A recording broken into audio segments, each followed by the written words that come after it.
Pinakain ni Jesus ang 5,000 tao. Bumalik ang mga apostol na inutusan ni Jesus na mangaral at ikinuwento nila sa kanya ang lahat ng ginawa at ipinangaral nila. Dahil sa dami ng mga taong dumarating at umaalis, wala na silang panahon kahit kumain man lang. Kaya sinabi ni Jesus sa mga tagasunod niya, "Iwan muna natin ang mga taong ito. Pumunta tayo sa ilang para makapagpahinga." Kaya sumakay sila sa isang bangka at pumunta sa isang ilang. Pero marami ang nakakita at nakakilala sa kanila noong umalis sila.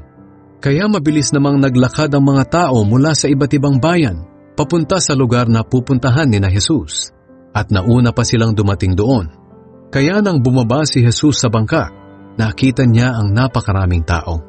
Naawa siya sa kanila dahil para silang mga tupa na walang pastol. Kaya tinuruan niya sila ng maraming bagay. Nang dapit hapon na, lumapit kay Jesus ang mga tagasunod niya at sinabi, "Nasa ilang po tayo at malapit ng gumabi. Paalisin niyo na po ang mga tao nang makapunta sila sa mga karatig nayon at bukid para makabili ng pagkain." Pero sinabi ni Jesus sa kanila, "Kayo ang magpakain sa kanila." Sumagot sila, "Aabutin po ng 8 buwang sahod ang gagastusin para sa kanila.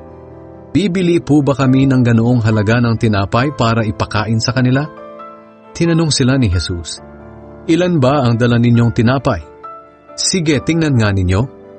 Tiningnan nga nila at sinabi kay Jesus, "Mayroon po tayong 5 tinapay at 2 isda." Pagkatapos, inutusan ni Jesus ang kanyang mga alagad na paupuin ng grupo-grupo ang mga tao sa damuhan.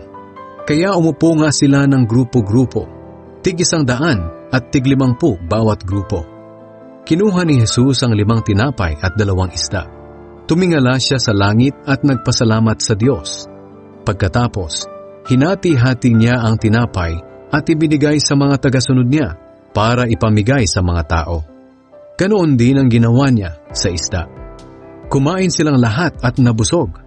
Pagkatapos, tinipon nila ang natirang tinapay at isda at nakapuno sila ng 12 basket.